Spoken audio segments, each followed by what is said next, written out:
one of the major heritage sites in India today, and undoubtedly one of the busiest tourist attractions in Delhi. The tomb glares with perfection, finesse and beauty. Even till this day, the Humayun tomb has stood out as magnificent testament to the style of early Mughal architecture. Mughals are quite misunderstood, and they were not the invaders that the Mongols were. Firstly, the Mughals would have liked to call themselves Timurids. The word Mughal really comes from Portuguese and other historians, and they would have liked to call themselves Timurid. But Babur, when he came here, he hated the climate, he hated the weather, he hated the fact that there was not enough running water and so on, because in the hills where he come from, Kabul and all that, there were all these channels. But Babur came to stay, and of course he indulged in all sorts of politics to make it. He became the holy warrior and all of that. But the Mughals and the Humayun's tomb itself, it is a great monumental structure because it was a statement from the Mughals. This is who we are and we are here to stay. Predating several large and ornate buildings commissioned and constructed under the patronage of his son Akbar and great-grandson Shah Jahan, the story of Humayun's tomb, like any other royal mausoleum, begins with the story of an emperor.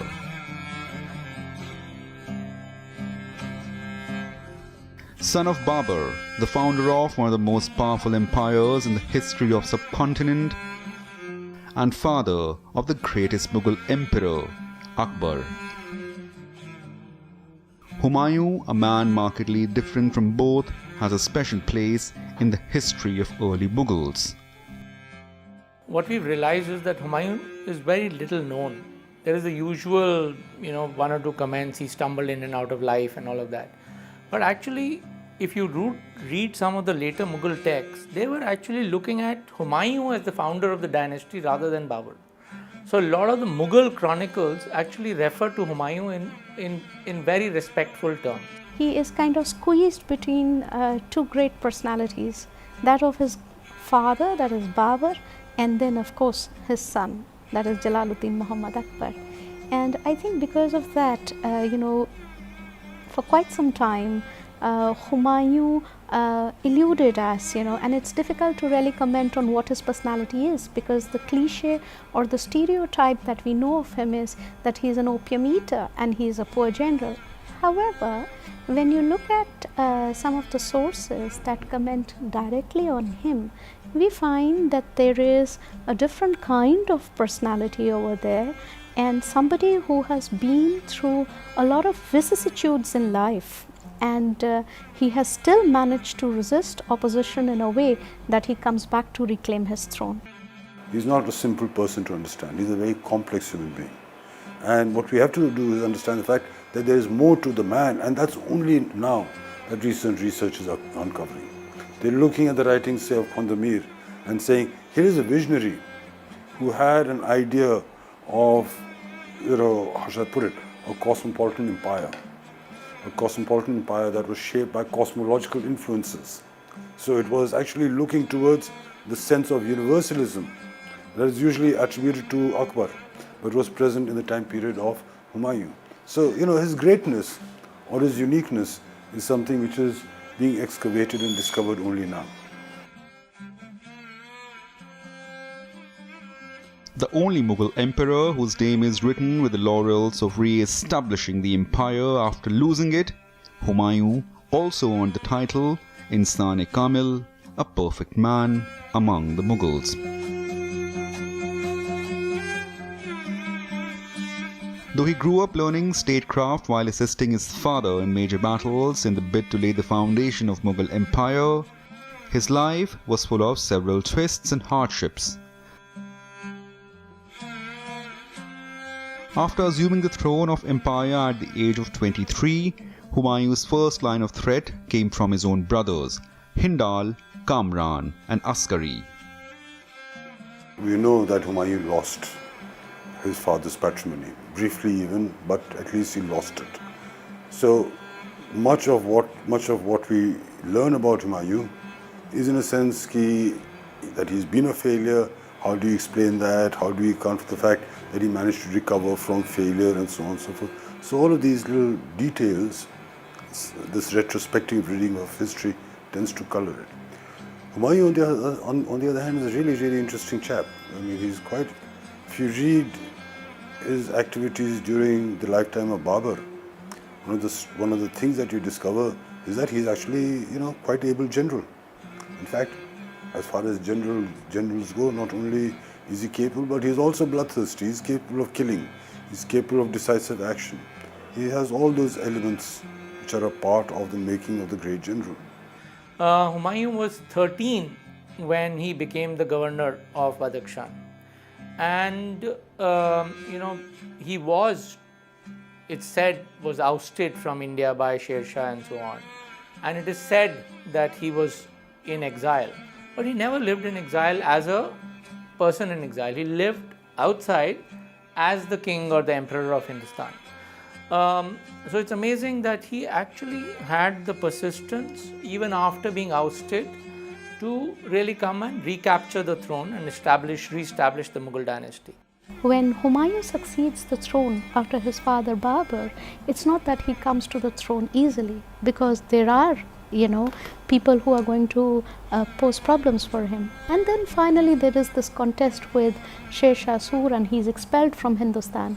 And then actually this entire period of his exile from Hindustan and his seeking refuge with the Shah of Persia, and then coming back to Kabul, acquiring back areas which had been taken away by his brothers, especially Mirza Kamran, and then coming back to Hindustan. This is a phenomenal story.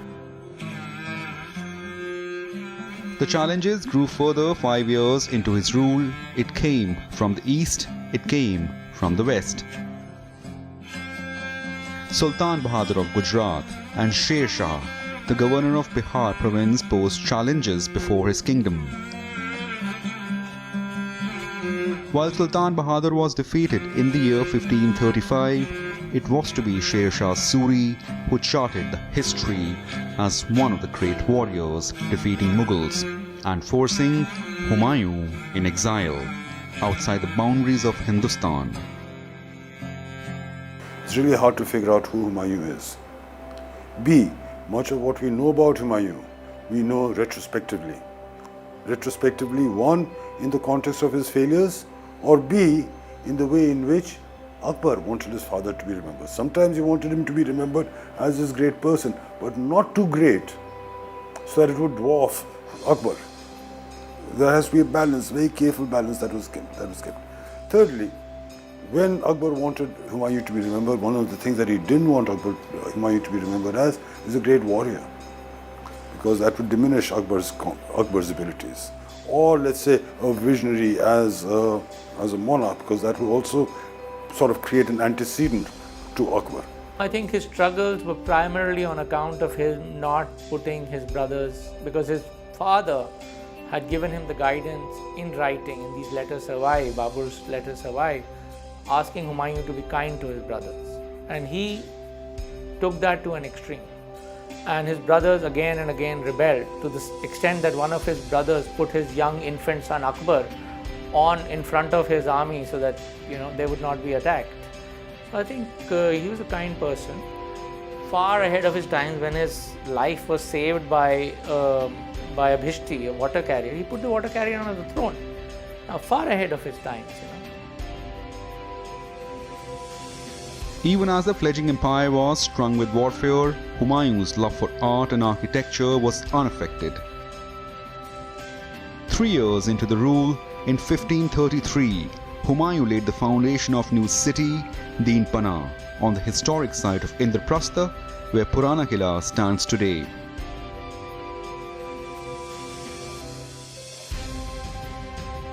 The fort, which is laid with beautifully designed gardens, high walls built upon the remains of earlier indigenous citadel, and structures bearing religious and cultural significance, became the first blueprints of forts and royal mansions to follow. Humayun's fascination with the architectural monuments which he goes to leisurely visit along with Shah Tahmasp and also along with his sister Shahzada Begum, who is there to escort him through, because she has been instructed by Shah Tahmasp that Humayun and his family are a special guest, and Hamida Banu Begum is also there, and he tours this, and there is an appreciation for these structures, and then we know that he comes back with the leading artists from the court of Shah Tahmasp, and later there is also a lot of patronage given by his son Akbar. So this is, I think, this strengthens the Persianate component in the Timurid traditions, and this is what we see, the unfolding of which we see later in his son's reign. He was also a great administrator and an architect. He built some very interesting buildings. Not many of it survive, sadly, but by reading references, and we are able to establish his architectural priorities. He was very, very innovative, and I think a lot of the innovations that he did came about during the beginning of his reign. I mean, for a long time it was thought that the great studios, the great centers of art came up in Akbar's reign. Shahryar Adil pointed out, when was this? Almost 19 years ago. In an article, he brought out all the details of how Humayun brought with him artists from Herat. And Herat was the cultural capital of the Timurids. And the earliest paintings that come from the Mughal period actually date to Humayun's reign. So of course he's a patron of the arts. He's a patron for the arts. We know also from the kind of writings that Pandamir has given us that he is a man who is remarkably visionary. Humayun is not the only Badshah who is doing this. It was the convention of the times. In the medieval times, the Badshahs, the rulers, the sultans were often indulging in astrology, and they were often indulging in reading the horoscopes, to the extent that favorable horoscopes were drafted in order to project the image of the king as a strong ruler. Described as a superstitious man and an avid stargazer, he reorganized his court, allocating departments as per an elaborate astrological game. The major offices of his ministries were divided into 4 elements. The Earth Department looked after agriculture and architecture. Water Department looked into administration of water bodies like masonries, canals and wine cellars. Fire Department was given charge of military matters, and the Air Department dealt with the issues like wardrobe, kitchen, stables and necessary management of mules and camels. This is a cosmology which is at work, through which you can talk in terms of patterning of states, through which you can talk in terms of greater conduct of people. Keep in mind, this is in some ways an insight into a future modernity. Akbar in the next generation would take a look and say that if you have to understand human action, it has to be something greater than morality. It has to be something greater than religion. He will say it has to be something more universal, more encompassing. And you talk about ethics. There are ethical modes governing conduct which are bigger than Islam, they're bigger than any mazhab.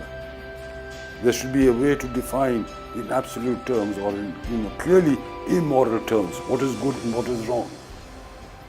In the same way, cosmology is looking at larger patternings. And indeed, that's where Humayun was going. But we have to understand these. It was very interesting. You read in Gulbadan Begum and Humayun Nama some very interesting references. For example, he was the one who introduced circular seating.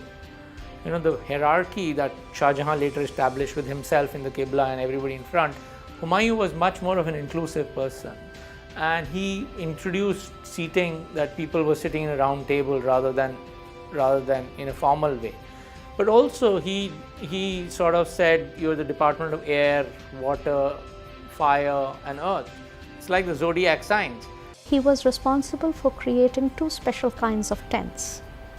And one tent was called Mihere Azim, And this is a tent in which the emperor sat, and there were 12 different segments which were created in the tent, and these segments were representing the 12 signs of the zodiac, with lattices on the walls so that the sunlight could be filtered in. And then the position of the king Humayun was such that it appeared as if the entire arrangement was with the king in the center like the sun, and the other planets, that is his amirs and notables. Incidentally, his administration was also divided into 12 departments, and this shows, the depth and the conceptualization. This is how he was conceiving of himself, as the sun emperor, maybe, if you like. But it was an irony that a man who gazed at twilight's sky and stars to chart his moves died studying it. On one winter evening of January 1556, he tumbled down the staircase of Sher Mandal, which he used as an observatory.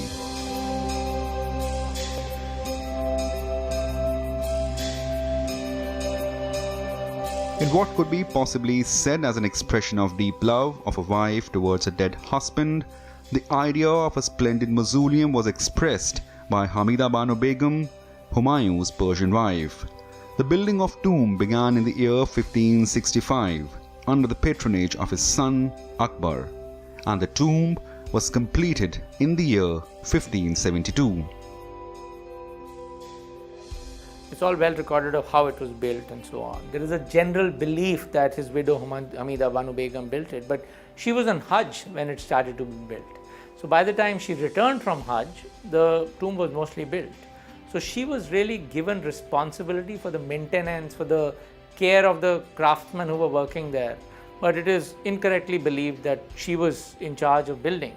The building was really Akbar. It was his first great building of building construction project after he consolidated his throne. Hamida Banu Begum is usually ascribed as somehow being in charge of this. She wasn't. The people who were in charge, the people who were actually the architects and looking up, managing it, were Iranians. I forget their names right now, but yeah, there were a couple of people that were involved in this. And this is in the early years of Akbar's reign that the command for the construction of Humayun's tomb was made. The history of early Mughals is replete with warfare, court intrigues, losses and conquests. Very less is known about Mughal ladies. It's here Hamida Banu deserves a special mention. Hamida was very young. She was barely 14 years of age, and Humayun was 33 when this alliance took place between the two of them. And Hamida was resisting it. It was Humayun who seemed to be very persistent, and through the offices of Dildar Begum, who is the mother of Gulbadan and Hindal, and it is through the offices of Dildar Begum that Humayun persuades Dildar Begum that he would like to have an alliance with Hamida, and Hamida is actually not interested. We are told by Gulbadan that she categorically says that she has already been presented once before the emperor and would not like to meet him again.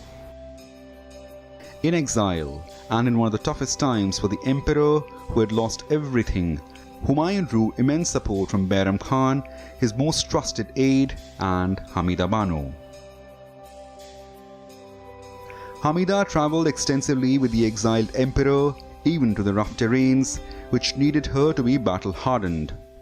When Babur was moving around and everything was still off horseback, because the structures of control, because the structures of the kingdom were not so, how shall I put it, so overt, women had a greater role to play. As we move into Akbar's reign, that's when you have the first makings of the harem.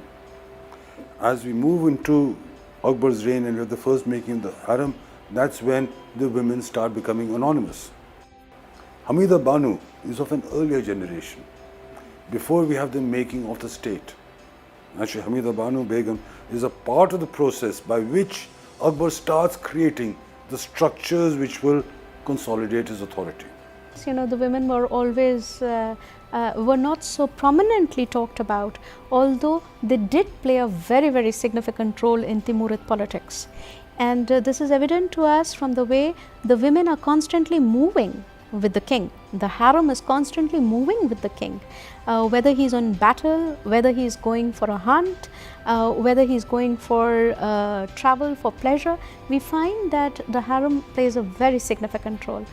Not just as far as travel is concerned, but we also see women are very active in patronizing art, literature, architecture. Some of them are fine scholars. They are often writing poetry. We come to know about their poetic ventures also. So these are ladies who have been well brought up. Often these matrimonial associations were well thought of. And it was in exile they took refuge in Umarkot, a Rajput kingdom ruled by Rana Prasad, where Hamida gave birth to their son Jalaluddin Muhammad on 15th October 1542. The future emperor, who shone like a star, and his greatness remains unparalleled in the history of Mughals, world knows him better as Akbar.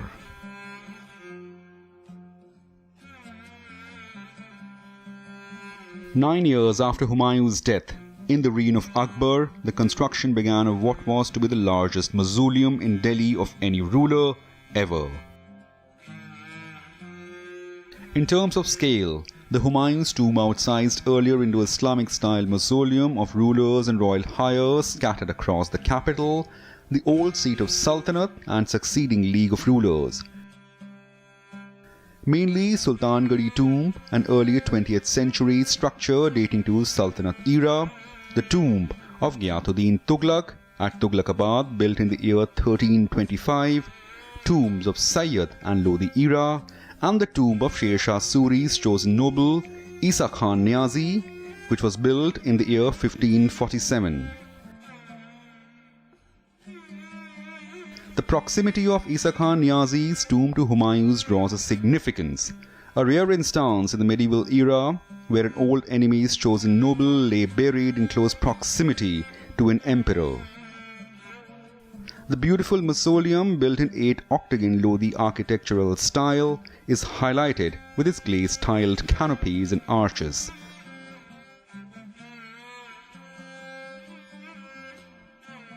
And a 16th century sandstone mosque which stands opposite to the tomb at the outermost walls of the Humayun's tomb.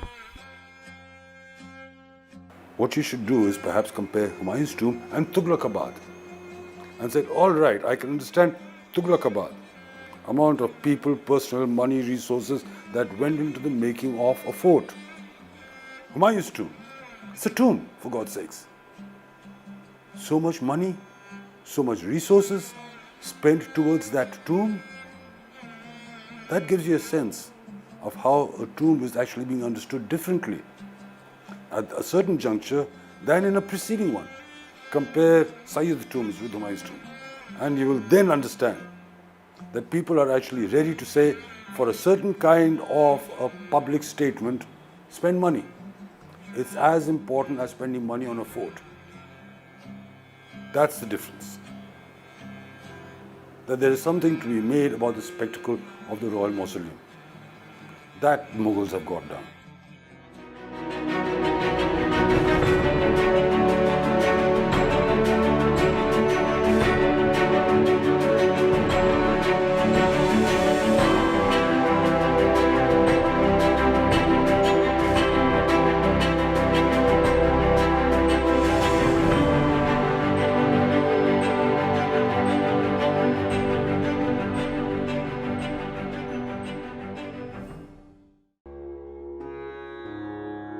To build a grand mausoleum of his father, Akbar chose Miraq Mirza Ghias, an architect of Iranian descent, whose extensive works in Herat and Bukhara had earned him various laurels and a title of Ustad. Little did he know that he was about to craft a new dimension to Indo-Islamic architecture and royal buildings of the subcontinent. These are craftsmen, and master craftsman was probably brought in, somebody who Humayun knew, somebody whose family had earlier worked for Babur. So the ideas that Humayun had placed were actually used by Akbar to build this building on this monumental scale. Nothing has been built anywhere in the Islamic world that is anywhere close to what Humayun's tomb is. It's a totally new innovation. And they're using a lot of local elements. Humayun's tomb is, let's say, the more grandiose statement of smaller timbered structures that had come up. So there's the Sabz Burj, for example, which has some parts of the drum and some parts of the dome which you find in Humayun's tomb. You realize this is harkening back to Samarkand, the Gore Mir, where Amir Timur's tomb is located. And that is, in some senses, how should we say, the prototype. But my God, 100 times bigger, far more resplendent, and then noticeably very different from anything that had existed before on that scale. So look, it's interesting that in a necropolis where there are so many other mausolea, then you have something of the size, the ambition, the different stylistic difference as Humayun's tomb. You're making a huge statement regarding the making of a new world order. The location of tomb draws a great spiritual significance too. It lies at the extension of Deen Pana, the citadel built by Humayun, and Dargah of Hazrat Nizamuddin Aulia, a 14th century mystic who left a legacy of spiritual order called Sufism.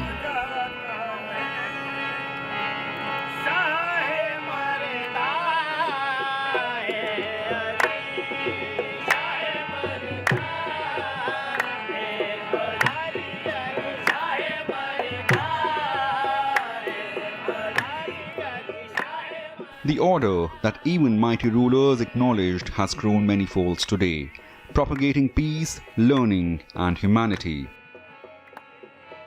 Since the older times, it was considered auspicious to be buried near the grave of a saint. This area is important for several different reasons. A, this is Nizamuddin Aulia. It's a necropolis. But you see, the mistake that we make sometimes is we keep thinking only of Nizamuddin Aulia.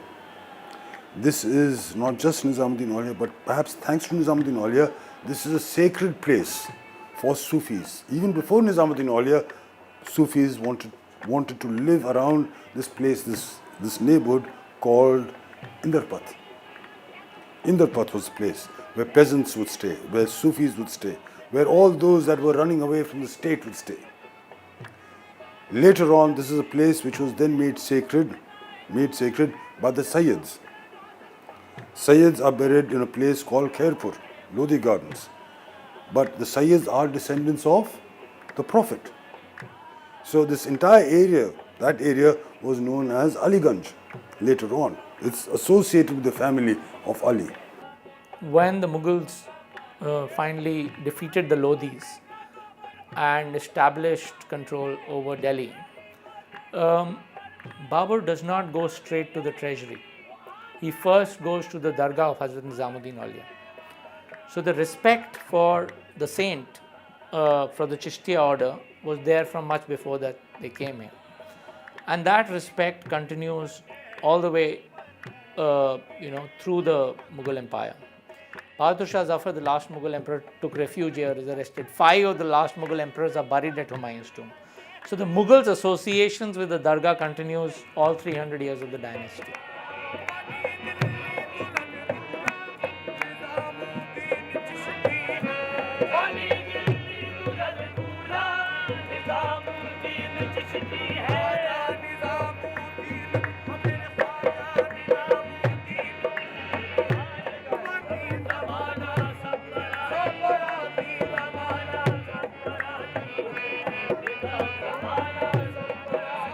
So that entire precinct has a sacred order attached to it. It's also the place where the competitors of the early Mughals were located. And there are two types of competitors. One is, of course, the Lodhis, the Afghans. The Sayyids and the Afghans are buried there. They're dispersed. They've had a location there for a very long period of time. But also other Amirzadas, other competitors of Humayun are also in that neighborhood. So this is a place occupied by the likes of Mahamanga, who will go on and make, this huge Khair al-Manazil. Remember, this is a space which has also been associated with Sher Shah. So it's a place where over the last 200 years, there's been a great deal of politics, a great deal of turbulence. What better place to stick your flag? The first ever mausoleum of any Mughal emperor, the place soon emerged as a spot to pay obeisance towards the empire, an expression of respect.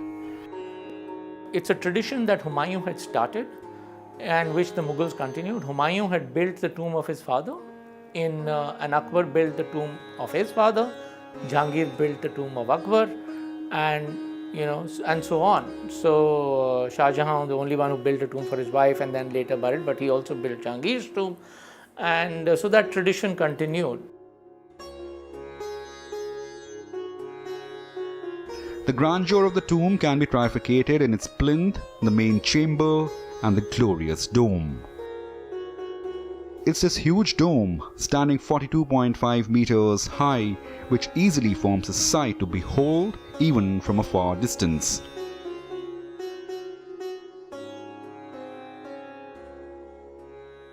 The tomb is the first Indian structure to have double dome engineering. The two-layered concept of crowning important royal buildings, which was common in Central and West Asia by early 16th century. While the inner side covered the interior chamber, the outer layer gave it height and grandeur. The dome also lent cushion and balance to the chamber and structural strength with a large plinth under it. The method was used in several other grand buildings of the Mughals, Rajputs and the later Sikh era.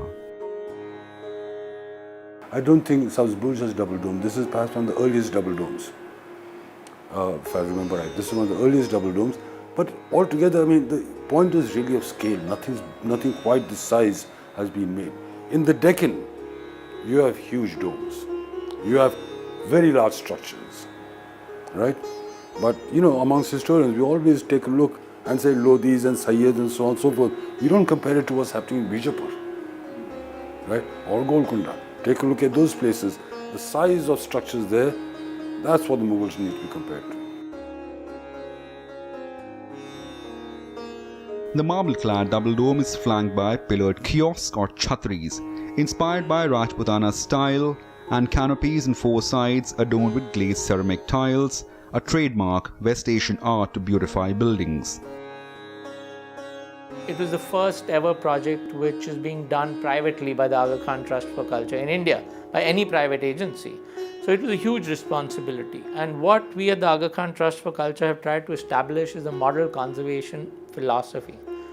And that really is based on craft, building craft. Now in India, handicraft, handloom has all got support, but the building craft does not. So we've had stone carvers, carpenters, masons working with lime, plasterers, all of these people who can still work with the same tools, same building techniques as their forefathers did about 5 centuries ago. We've had a great deal of supervision, so architects, engineers have been involved, and material scientists and geologists and all sorts of people. But essentially the only craft that was lost to India was tile making. So we had to get a master craftsman from Uzbekistan, train local people and revive that craft. Another feature of the dome is its magnificent copper finial, atop with calligraphic brass plate. It was for the first time that a finial, so very integral part of temples and Rajputana structures, was used in any Indo-Islamic style building. It's an incredible building with a combination of so many elements that have never been used before. The finial has been used in Mughal buildings, but it's not copper, it's mostly stone. We found ceramic finials. Here the Taj Mahal, possibly Rahim's tomb, also had a copper finial. The word that the Mughals used for the finial is a kalash, which is the word we use for a finial of a temple. So it's clear where they're picking it up from and using it.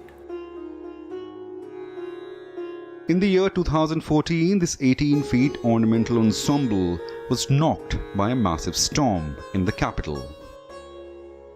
Nearly 2 years later, the finial was reinstalled by Aga Khan Trust for Culture after carrying an elaborate research and groundwork. The Archaeological Survey of India, the Aga Khan Trust for Culture and the Tara Trust. So 3 important agencies working towards making sure the building got the best that it could have got. The finial, when it collapsed, we got support from Titan to really build a replica finial. But it is incredible that in the 16th century, the Mughals used copper of 99.6% purity. It's copper that is not even commercially available today. So it tells you the metallurgical skills of Indians in the 16th century. And then gold, it's taken 5 kilos of 24 karat gold. And the finial sits 40 meters in the sky and is itself 6 meters tall. So by far it was one of the most challenging things we've done. And again, an ode to our craftsmen, to our engineers who were able to, put together an extremely dangerous job.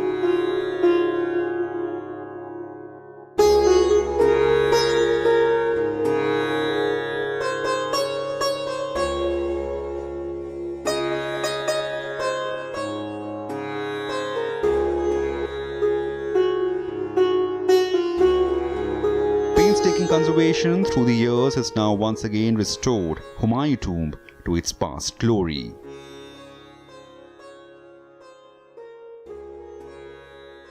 When the British took over, the craftsmen were replaced by engineers and architects.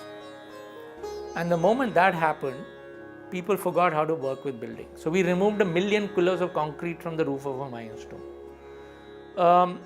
So through the 20th century, inappropriate works, we removed 200,000 square feet of cement. So in the 20th century, modern materials were inappropriately used, accelerating decay, accelerating damage. A lot of vandalism took place when this was a refugee camp in 1947. The doors were burnt and all of that. So what we've been able to do is go back to the original builder's intention. We've been able to put the tiles back. We've been able to remove thousands of kilos of concrete. We've been able to restore lime plaster.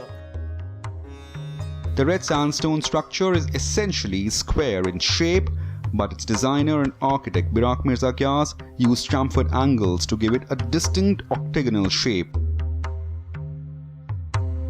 with each its side having an arched recess ornate in style and flanked with beautiful lattice work on the edges. It is the southern recess which gives entry inside the mausoleum, housing the cenotaph of Emperor Humayun under a beautiful dome, once said to be gilded with gold and surrounded by beautiful lattice screens, where sunlight breaks on the floor to make it even more pious. But it's not here. The second Mughal emperor rests in peace. The original grave is in the basement under the plinth. Such was the usual practice during Mughal era to build a cenotaph at a high pedestal in order to safeguard the real grave from the invaders and enemies. The plan of the mausoleum is also very interesting. It is raised, actually it has 3 stories. First of all, it is raised on a high plinth. Then we have the structure, the real graves are going to be under this plinth, yes. And then we have another mound, the second story, on which we are going to witness high steps, and the third structure is going to be that of the mausolea, which actually is the cenotaph, because the real grave is at the bottom. Hamida Bano, 2 lies buried here. In what could be a full circle of a beautiful love story of 2 souls who stood next to each other in rule, in exile, and in death. Several other cenotaphs of members of Mughal royal family and nobles are housed in this tomb. Prominent among them being Dara Shikoh, son of Shah Jahan and half-brother of 6th Mughal Emperor Aurangzeb. In those days, it was considered pious to be buried in the proximity of a great ruler's resting place.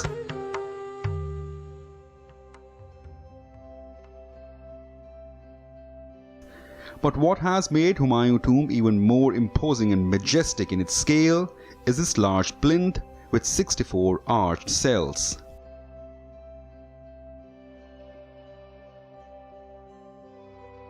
A picture of symmetry, this plinth far outsides the raised platforms of earlier significant buildings in the subcontinent.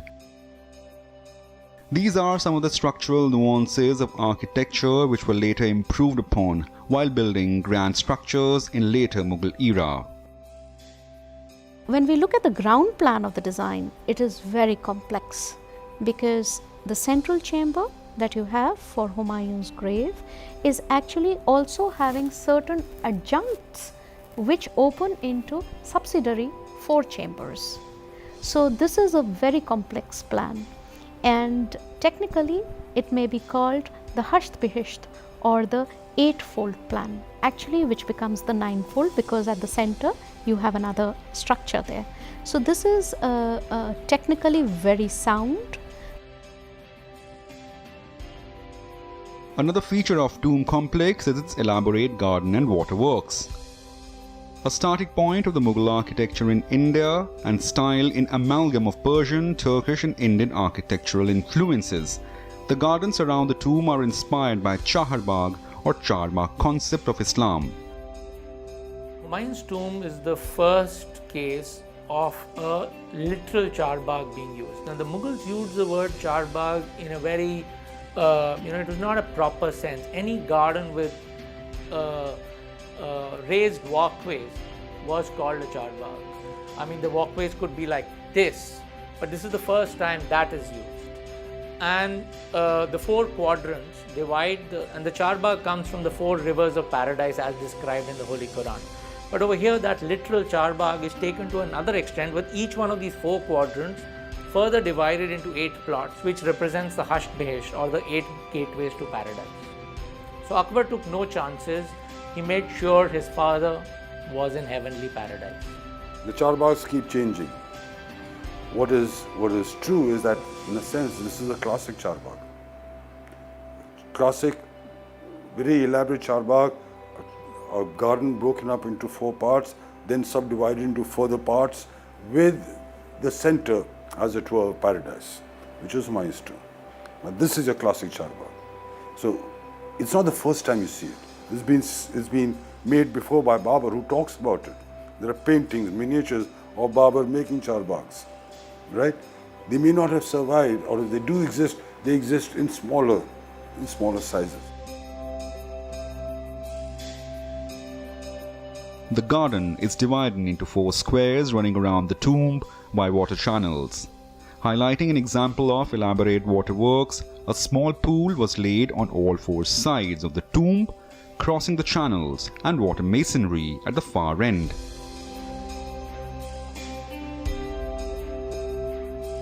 Each large square block is divided into 8 smaller symmetrical chambers, while the water channels forms a cross-section around the tomb. It is very evident that there is an intermixture of the Timurid and the Persianate traditions very strongly which comes across here. And there are certain stylistic features. For example, the location of the mausoleum in the design of a garden. Now this garden is also of a peculiar kind, a specific kind of a garden which we call the Chaharbagh or the Charbagh, which means that the garden plan is actually divided into quarters, into 4 quarters, and the quarters are further divided into significant squares, and the pathways are created. Pathways called khiyaban are created so that you can walk along these paths. And most significantly, the first instance when the garden is cut into 4 quarters is actually also going to be the space for the channels, water channels to flow, which is actually imitating the imagery of the paradise as described in the Quran. If you follow all of this stuff, all of these writings, you'll understand that this is not novel. It appears novel because of its size. It appears novel because of the grand setting in which it's been cast. That hadn't happened. And it'll be picked up. Thereafter the Mughals play with it. They're great innovators. They never repeat it. Or they repeat it, but they also adapted. Shah Jahan did things to the Charbagh which were amazing. These waterworks led to an establishment of style that is seen in later Indo-Islamic architecture, where Nahr-e-Bihisht is not just an ornamental addition to the structure, but a greater cultural symbolism with the edifice. Suffice it to say that whenever you visit a structure like the mausolea, or whenever you go to a mosque, there is a water body, because it is quintessential to have it there for ablutions. And even in the case of a mausoleum, even in the case of a tomb, it is not just meant for visiting the dead. If it is a time appropriate for prayer, one would immediately do the ablution and perform the prayer in the mausoleum itself, because the indication of the mihrab is there, the indication of the qibla wall is identified easily, and people would use that space to perform the prayer. In the days to come, the tomb complex grew further in its importance. A place identified with flurry of activities and assembly for piety. Among the string of smaller structures which dots the mausoleum today, Arab Ki Sarai, a 16th century caravanserai, was built by Humayun's other widow, Haji Begum. As per one version, Haji Begum built the sarai to shelter priests who accompanied her during Hajj to Makkah, while other version mentions the building was built for Persian craftsmen and workers who had built the Humayun's tomb. We know later that there is also evidence of a bazaar which was constructed within the Arab Ki Sarai, and if it is a sarai, if it's an inn, then people, travelers are coming in. We know that initially perhaps it was constructed in order to house the huffaz, that is people who are going to recite the Quran and pray for the dead emperor. So they were housed here, and the story goes that there were about 200 Arab huffaz who had been invited and who were housed in this area. Later we see that it is turning into a caravanserai. If you enter the structure, you see that the dome is missing now, and then of course there are places where one could tie the horses and rest for the night. Another major site around the tomb complex is Sundar Nursery, a 16th century beautiful park that is today a UNESCO World Heritage Site.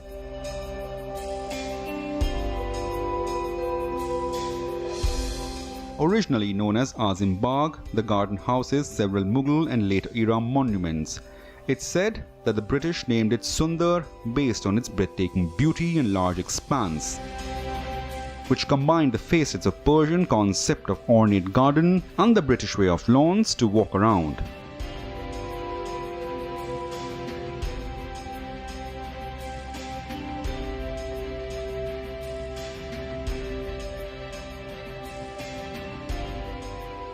A first of its own kind grand structure also laid the architectural foundation of the wonder of the world, the Taj Mahal, built by his great-grandson Shah Jahan.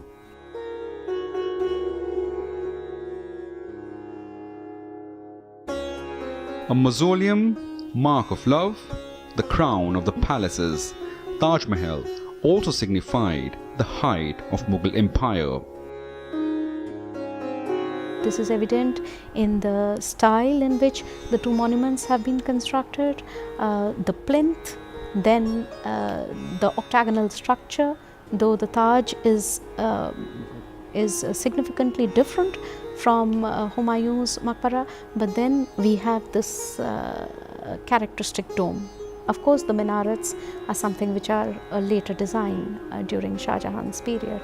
So we really don't have the minarets here, but the use of several other Timurid architectural features, such as the high gateway. This is something, the pishtaq. These kind of traditions continue even during the constructions undertaken by Shah Jahan, and especially at the Taj. But this great edifice, which witnessed the ascent of an empire, was also witness to its end. Bahadur Shah Zafar, the last Mughal emperor and the descendant of Timurid dynasty, was arrested by British officer William Hodson from his safe house here after the suppression of 1857 rebellion. Proclaimed as an emperor of Hindustan by mutineers, Bahadur Shah Zafar was sent to exile by the British, and unlike Humayun, this Mughal could never come back to rule. I can take a look at Humayun's tomb and think about the processes that have actually led to the making of me.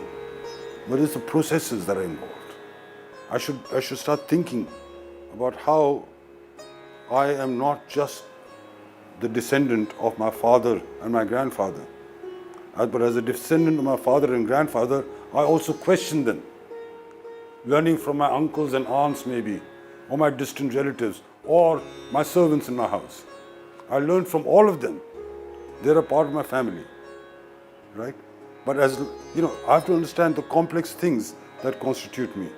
The more I understand about complex things that constitute me, the greater the circle that constitutes me gets to be. As I take it great, as I make that greater, I understand the processes that make me. That's what my instrument can do. As you enter into the structure, on your right side, we witness a very interesting Afghan mausoleum, that of Isa Khan Niazi. Then on the left, we have Bu Halima's tomb, which is of course in ruins now, but we pass through her garden, we enter into a walled enclosure, and then walk on towards the tomb of Humayun. And even before we reach that tomb, once again on the right hand side, we have the Arab Ki Sarai, and we are curious to explore that area. So walking through this complex, gives us a tremendous sense of history. The Humayun's tomb really uses, Akbar's ideas of religion, of equality, of becoming Indian. So they're taking up elements from all of this architecture, and the statement is grandeur. It's a statement that of power, of architecture, of local material, of respect for Humayun, and that respect continues. So Akbar made 10 visits to Humayun's tomb. Shah Jahan, Jahangir, all of them made repeated visits and gave their respects at the tomb.